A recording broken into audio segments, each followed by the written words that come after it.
예.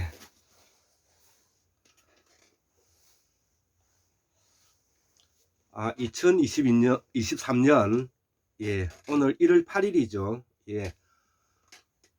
음력으로는 12월 17일이 되겠습니다.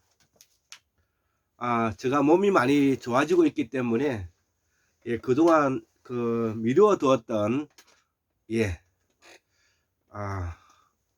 그 학문 산책, 184번째, 오늘 세 번째 강의인데요. 한국의 연방통일과 사회민주주의식 내각제 개헌을 위한 공부를 시작합니다. 이런 제목이 되겠습니다. 그래서 이 한국무명 학술원에서는 지금까지 한국사 복원 사업과 태고사의 새발견과 함께 우리가 남방문화권, 북방문화권 순다 환인에서 천주 환인까지 줄기차게 공부를 해왔죠. 자, 그래서 2023년과 더불어서 이러한 우리 한국사의 모든 문제들을 종합해서 한번 강의를 해보고자 이런 시간을 마련하게 되었는데요. 먼저 제가 1월 6일 날 제가 적었던 글인데요. 이제 먼저 1월 6일 날 적었던 내용을 먼저 간단하게 설명을 하고 또 우리 한국 정치에 대해서 한번 공부를 해보고자 합니다. 한국문명학술원 연구에서 한국사를 복원하고 태고사를 재발견한다는 연구 결과는 이렇다 이거죠. 인간은 7만 년 전이나 지금 우리나 사고의 이성작용으로는 큰 차이가 없다는 점입니다. 그래서 환인, 환웅, 당군을 부른다면 그 전에도 그 이전에도 환인으로 불려야 하기 때문에 우리는 역사의 통일성과 연속성을 위해서 저 역시 환인, 환웅, 당군, 천지로 이렇게 부르고 있다는 것이죠. 다만 남방문화권에서 가장 대표적인 수호신이 하르방과 할망이기 때문에 우리가 제주도에 있는 돌 하르방과 할망이 있지 않습니까? 이 역사를 우리가 보태면 하르방과 할망, 환인과 환웅, 당군, 천재까지 총 5명의 우리가 국조당을 모셔야 될 사람들이 생기게 되었다. 이렇게 이제 말을 할 수가 있는 것이죠. 그래서 우리가 환인을 이야기하려면은 순다 대륙의 사라진 무제국의 순다 환인이라고 이렇게 이제 이야기를 해야 된다는 것이죠.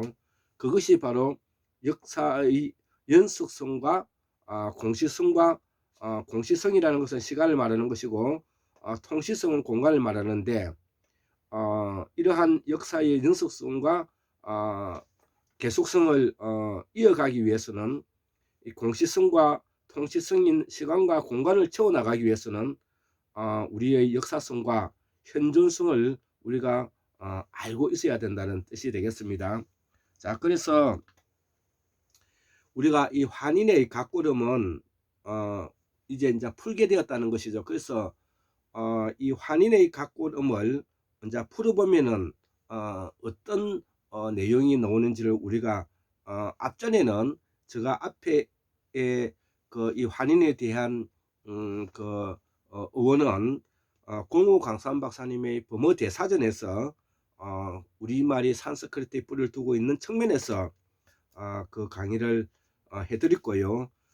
요번에 제가 알려드리고자 하는 이것은 우리가 각골음에 이 환인은 어떤 의미를 가지고 있는지 여기에 대해서 제가 설명을 하고자 하는 것입니다.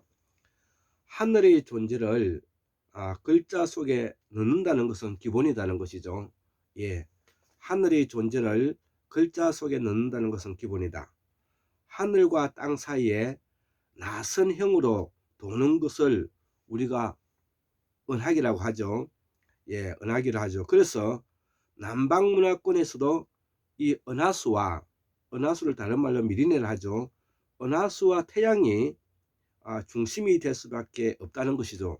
이거는 저만의 생각이 아니라 사람이면 누구나 그렇게 생각할 수가 있는 것이죠.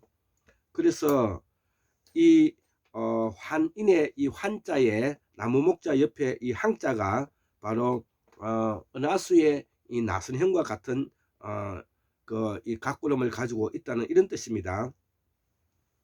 그래서 이 은하수는 하루방이 되고 태양은 이제 은하수는 할망이 되고 태양은 이 하루방이 되는 것이죠. 하루방이. 예, 왜냐하면 여성이 음체질이고요, 남성이 양체질이기 때문에 그렇습니다. 그래서 이 은하수는 암흑물질로서 음체질을 가지고 있고요, 태양은 양체질을 가지고 있는 것입니다. 그래서 이 하르방은 태양은 바로 이 하르방과 관계된다는 것입니다. 그래서 음양이 여기서 나온다는 것이죠. 자, 그래서 이 은하수가 할망이고 음이며 태양이 하르방이고 양이 된다는 것이죠. 이를 지상에 실현시키는 것이 우리가 보살사상인데 제3문화이다 이거죠. 이를 우리는 토템이라고 부르고 우리가 정령신학이라고 표현하기도 하고 또 샤먼이라고도 부른다는 것이죠. 예, 그래서 우리의 이 고대사의 사상적 철학적 바탕을 우리가 이해해야 되는 것입니다. 자, 그래서 우리는 모두 카라마야인의 후예이고 이것이 각골음을 우리가 각골음으로서 이 가라가 된다는 가로.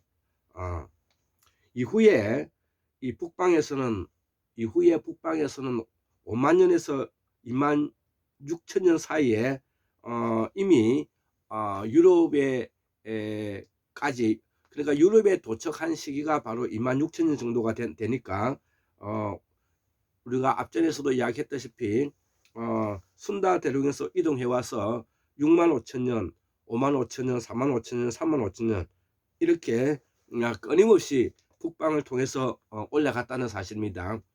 자, 그래서 남방에서 북방으로 올라가서 약 2만 6천 년에 이 서구 유럽에까지 다 도달했는데 이때를 기점으로 해서 우리가 북방 문화권이라고 우리가 환구문명학술에서는 정의하고 있다는 것이죠. 자, 그러면 이러한 북방 문화권에서 사용했던 말과 글을 우리가 알아야 되지 않겠습니까? 그것이 바로 이때 쓰여져 쓰는 말이 바로 프로토 인도 유럽어가 된다는 것이죠. 소위 말하는 산스크리트가 되는 것입니다. 프로토 인도 유럽어가 되는 것이고요. 그러면 우리의 말의 어수는 어떤 거냐 이거죠. 말의 어수는 주어, 목적어, 동사가 있는 프로토 알타이어라는 거. 프로토 알타이어들. 그래서 나는 북방 문화권이 완전히 서유럽에까지 도달했던 시기를 2만 4천 년 전을 북방 문화권의 시작으로 보고 있어서 우리가 천축한인 북방 문화권을 2만 5천 년 전으로 잡고 있는 이유가 바로 그런 의미가 있다는 것이죠. 근거에 있다는 것이죠. 그래서 이 한국의 각골음에도 어느 수가 상징되는 됨을 우리가 알 수가 있다는 것이죠. 이것은 공부를 좀 많이 해본 사람이면 얼마든지 인간은 추론적 사고를 가지고 있기 때문에 이것이 가능하다는 것입니다. 그래서 환의 그 각구름은 거스라인데 거스라 G 아래 아 S 아래 R, 그래서 가살이 되는데 그 다음에 인은 무엇이냐, 인의 각구름은 이 간이라는 것이죠. 간. 자, 그러면 환인을 뭐냐면 같이 이름을 붙여 보면 환인은 각고름으로 가살간이래. 가살간. 그러면 우리가 그 각간, 그 다음에 가르간, 그 다음에 이사금, 그 가사금, 이사금 이런 말이 있지 않습니까? 그래서 이 말이 바로 우리가 대표적으로 거스간이라는 말이 있죠. 거스간. 그래서 공호 강선 박사님께서 우리가 쓰고 있는 말을 토대로 해서 그 글자가 은과 훈을 달게 되었다. 그렇게 설명을 하고 있지 않습니까? 그래서 범어와도 완전히 일치하기 때문에 범어하고도 완전히 일치하기 때문에 우리는 바로 우리말인 산스크리트와 우리 글인 각구름을 함께 가지고 있는 그런 선민적 요소를 가지고 있다. 이렇게 이제 제가 설명을 할 수가 있고요. 그래서 이 산스크리트 범어 사전이 바로 조선고 실담무 주석 사선으로 이 한 권으로 되어 있는 이 책이고요. 자, 그 다음에 오늘 강의가 들어가기 전에 제가 우리가 7만 년 전에 역사를 알기 위해서는 잃어버린 M을 찾아서 이런 책이 있고요. 그 다음에 우리 공호 강산 박사님이 썼던 사라진 무제국, 그 다음에 에드워드가 쓴 잃어버린 문명을 찾았어. 예. 그 다음에 그레이엄 해콕의 우리가 신의 거울, 그레이엄 해콕의 신의 거울, 예, 이런 책이 있죠. 자, 그 다음에 세계의 마지막 불가사의 잃어버린 문명을 찾았어. 예, 제가 여기에 관련되어 있는 책들은 다 샀습니다. 예, 그래서 계속 연구를 하면서 앞으로 보강해 가고, 앞으로 이 한국의 역사는 우리의 사라진 무제국의 역사고, 그렇기 때문에 The Lost Continent 무, 사라진 무제국. 예. 자, 우리 맹승열 교수님이 아담의 문명을 찾았어. 기원전 1만 5천 년 전 아담은 태국 문명을 건설한 영웅이었다. 예. 자, 그 다음에 벨링께서 번역하신 잃어버린 문명을 찾았어. 사라진 무제국. 예, 요런 책들을 제가 태고사를 공부하는 입장에서 먼저 또 소개를 시키고, 우리 한국의 정치 문제를 한번 또 토론해 봐야 되겠죠. 자, 그래서 먼저 우리가 특히 동양에서는 통치 체제만 있지 그 조직과 구조가 없는 것입니다.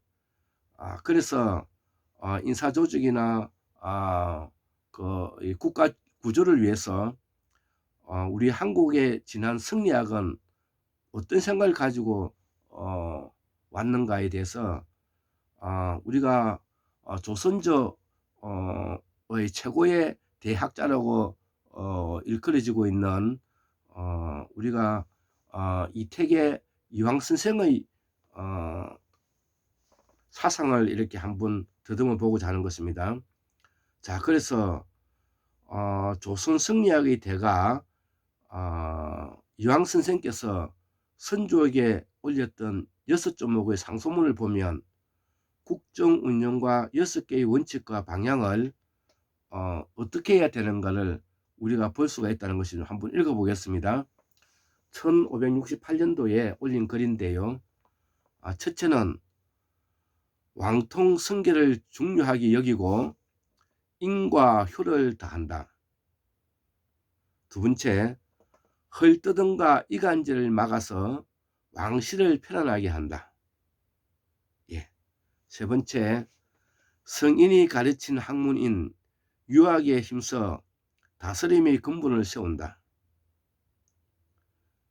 네 번째, 도를 밝혀 사람의 마음을 바로잡는다. 네, 다섯 번째, 현명한 대신과 바른 말을 하는 강직한 대관을 두고 정사를 펼친다. 6번째, 수양과 성찰에 힘써 하늘의 도를 다한다.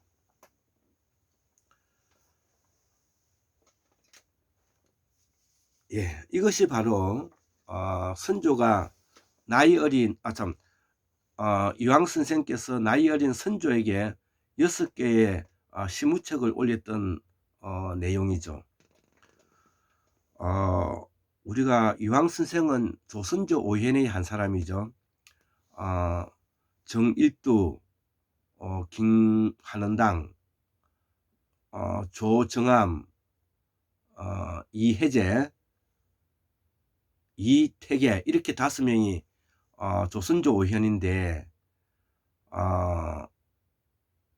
이 이태계 선생이 올린 선조에게 시무책 6가지의 내용을 보면 조선이 망할 수밖에 없겠구나라는 것을 우리가 이 글에서도 우리가 알 수가 있다는 것이죠. 요 글의 내용은 두 얼굴의 조선사라에서 조윤민 선생이 적었던 글인데요. 64쪽을 제가 인용하였습니다. 자, 그래서 우리가 동양철학과 종량인성은 바로 인의예지죠. 인의예지신. 예, 그 인의예지신에 대해서 산스크리트에 기반을 해서 어원을 밝혀보면 기본적으로 알았다 알았다. 우리말로 말하면은 알았다는 것이죠. 알았다는 것은 어떤 지식과 지혜에 통달해서 어떤 이치를 알았다는 것이죠. 어떠한 지식과 이치를 통달해서 알았다는 사람만 또 이 정치와 인사를 이끌어갈 수가 있겠으나 보통 사람들은 이 말이 무슨 말인지를 우리가 알기 어렵다는 것입니다. 그래서 이러한 정치는 궁극적으로 나중에 독재화되고 피폐화되어서 망하게 되는 것입니다. 그래서 우리가 지금까지도 한국의 지금 현재 까지도 이러한 철학과 사상에서 벗어나지 못했는데 이것을 우리가 최동석 인사조직연구소 소장이신 최동석 박사님께서 독일의 게르만형형, 독일식 스위스형, 스칸디나비아 모형을 가지고 와서 우리가 독일 정치를 연구하면서 독일형 내각제를 우리가 가야만이 우리 한국이 선진화로 갈 수가 있고 선진국으로 갈 수 있다는 그 외통수의 가르침이 있기 때문에 저도 그 외통수의 가르침에 충실하게 따라서 열심히 지금 현재 공부하고 있는 것입니다. 자, 그래서 우리 한국 사람들이 왜 오늘날에 이러한 문제점이 봉착되어 있는가에 대한 우리 학문적인 토대가 제가 예를 하나 드리는 것이고요. 그렇기 때문에 이러한 우리 학문적인 문제점을 벗어나기 위해서 우리의 정통 사상은 바로 보살 사상과 제사 문화에 있다고 제가 그 대안을 마련하고 있는 것입니다. 자, 그래서 우리가 정치를 하려면은 기본적으로 어떠한 목표를 향해서 나아가고자 하는 열정이 있어야 되는 것이죠. 저 역시도 조상 3대의 무식을 면하자. 모든 문제는 무지에서 출발하고 그런 문제가 있기 때문에 열정을 가지고 제가 오늘날까지 열심히 공부를 하고자 해서 지금 현재 저 자신에게 최소한 무식함은 면했다. 이렇게 이제 제가 결론을 내릴 수가 있는 것입니다. 그래서 이렇게까지 올 수 있었던 것은 바로 무지로부터 해방하고자 하는 열정인 것이죠. 자, 그 다음에 두 번째 책임감. 이 책임감은 바로 특히 정치를 하는 집단에 있어서 더 매우 필요하고 매우 엄중한 그, 그 책임, 그, 무게감이 있는 것이죠. 이것이 바로 책임감인 것입니다. 그러나 인간과 인간을 다루는 문제이기 때문에 이것이 정치죠. 인간과 인간의 문제를 다루고 있기 때문에 좋은 비유적인 햇말인데요. 인간을 다룬다는 것은 어렵고 그 정치야말로 대단하다. 이런 말이 제가 17살, 18살 때 읽었을 때 불확실성의 시대를 읽으면서 나왔던 좋은 비유적인 말인데요. 그래서 인간과 인간을 다루는 문제를 가지고 있기 때문에 이것을 바로 뭐냐면은 균형감을 가지고 우리가 대해야 된다는 것이죠. 바로 문재인 정부가 바로 정치 리더로서 균형감을 가지지 못해서 결국은 한국의 민주화를 말아먹게 되는 책임감으로 결국은 지게 되는 그런 비통함을 아마 앞으로 맛보게 될 것입니다. 문재인 대통령을 제가 나쁘게 말하고자 하는 것이 아니라 정치를 하는 사람에게는 책무가 있고 그 책무에 대해서는 책임감이 따르기 때문에 비록 그 사람이 아무리 인품이 좋고 학식이 뛰어나다 하더라도 정치에 대한 결과는 바로 검찰 쿠데타 세력을 용인한 꼴이 되었고 권력이 검찰 쿠데타 세력에게 넘어가게 되어 있는 문제에 전혀 여기에 수수방관했기 때문에 이런 말을 할 수밖에 없는 것입니다. 그래서 현재의 우리 한국의 기득권 정치는 운동권을 포함해서 그 다음에 각자의 분야에 있는 사람들을 포함해서 그 다음에 관료 집단, 검찰 쿠데타 세력들이 다 모두 검찰 쿠데타 세력인 윤석열에게 지금 현재 포획되어 있다 이거죠. 포획되어 있다. 그래서 꼼짝 못하고 있다는 뜻이 되는 것입니다. 예, 이게 슬픈 일이죠. 자, 그렇기 때문에 우리는 국회의원들에게 어떤 기대감을 이제 이번 기회에 가질 수가 없게 되었다. 그래서 소위 말하는 일반 시민들 중에서 깨어있는 민중회에서 앞으로 한국을 이끌어갈 수밖에 없다. 저는 그렇게 결론을 내리고 이러한 사람들이 깨끗하고 현명한 사람을 통해서 우리가 한국 정치를 앞으로 견인해야 된다. 이렇게 저는 결론 내리고 있고 여기에 가장 대표적으로 소개시키고 싶은 분이 바로 인사조직연구소의 우리 최동석 박사님이시다.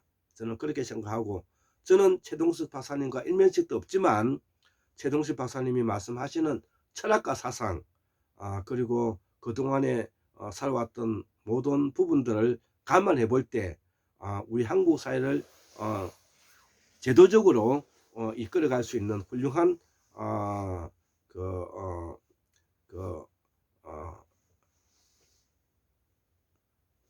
리더다.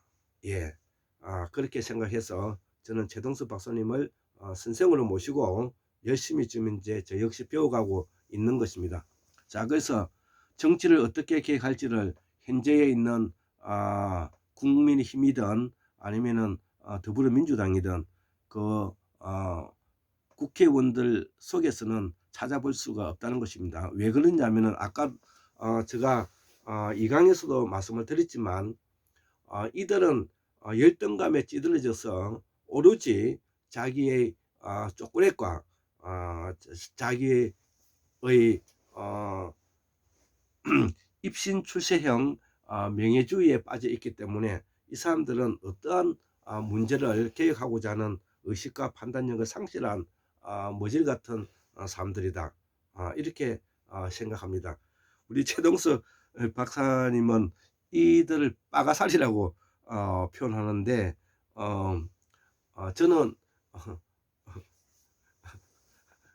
불가사리라고 말하겠습니다. 불가사리. 예, 빠가사리, 불가사리입니다. 예, 불가사리가 제가 클 때 저 영도의 태종대에서 고모님 집에서 공부를 했는데요. 거기서 그 여름이면은 태종대 바닷가에서 우리 그 고종 사촌하고 수영도 많이 하고 놀았는데 거기에 바로 불가사리가 있었습니다. 그 불가사리가 바로 열에 맞는 우리 바다 생물들에 붙어서 피를 빨아먹는 아주 악질 분자들이죠. 예, 그래서 이 빠가사리 저는 불가사리 같은 놈들이다 이렇게 저는 생각하고, 저는 그 사람들 사람으로 보지도 않습니다. 사실은 우리 386 운동권을 했던 기라성 같은 과거의 그 명망가들 있죠. 예, 그때는 20대는 훌륭했을지 모르지만 지금 50대가 돼 가지고 그들이 하는 행태와 모습을 보면서 그들은 바로 운동권을 가장한 불가사리다. 예, 판검사 소위면은 고시 합격해서 기술고시를 포함해서 입학고시, 사법행정 외무고시를 합격하는 이 관료들은 바로 이 관료 부가사리, 그 다음에 전문직에 올려 들어가 가지고 임원이 되어 가지고 자기 나름대로 떵떵하는 이름들은 마피아, 모피아의 불가사리들이다. 저는 그렇게 생각하기 때문에 이제 그들의 시대는 끝장내야 되는 것이고 끝장날 것입니다. 이제는 우리 한국에 있는 국민들 중에서 훨씬 더 실력이 있고 공정하고 정의로우면서 역사관을 가지고 있는 사람들이 많이 있기 때문에 우리는 그런 사람들을 무서워할 필요가 없고요. 그 쓰레기 같은 수박들, 그 지저분하는 똥파리 같은 사람들, 문재인과 같이 근엄함을 내세워서 무능력한 정치인 집단, 이런 것들에 대해서 우리는 비판하지 않을 수가 없는 것입니다. 그렇기 때문에 앞으로 우리 한국 사회는 바로 스칸디나비아 모형, 즉 독일, 스위스의 모델로서 우리가 나아가야 되는데, 그러기 위해서는 가장 기본적으로 우리가 해야 할 일이 바로 분권화라는 것입니다. 분권화. 예, 분권화. 예, 자율성과 분권화, 자율성과 분권화 네트워크화. 예, 이런 것들이 우리가 기본적으로 우리가 알고 있어야 되는 문제인 것입니다. 자, 그래서 이제는 이 앵글러 섹슨 모델에서 수직적 리더십에서 수평적 리더십으로서 게르만 모델로서 우리가 바꿔 나가야 된다. 그래서 그 바꿔 나가는데 지금 현재 일조하기 위해서 저도 우리 최동수 박사님이 강의하고 나면 그 자료를 바탕으로 해서 다시 역사와 세팅해서 제가 이렇게 강의를 하고 있는 것입니다. 자, 그래서 근대화를 위한 두 가지 세계관이 있죠. 아까 앵글로색슨 모델과 게르만형 모델. 그래서 분권화, 개인화, 합리화를 해야 되고요. 그래서 지배 통제 구조에서 연대 보정의 방법으로, 지시하고 명령하는 방법에서 대화하고 토론하는 방식으로, 억압하고 착취하는 방식에서 합의하고 상생하는 그 방식으로 우리가 나아가야 된다는 것입니다. 예, 이러한 토대로 해서 우리가 앞으로 한국을 새롭게 견인해 나가는 새로운 모델을 우리가 앞으로 제시해야 된다, 이렇게 저는 생각합니다. 예, 74,142년 1960년 2023년 1월 8일 일요일 골장 김대수 올립니다. 예, 감사합니다.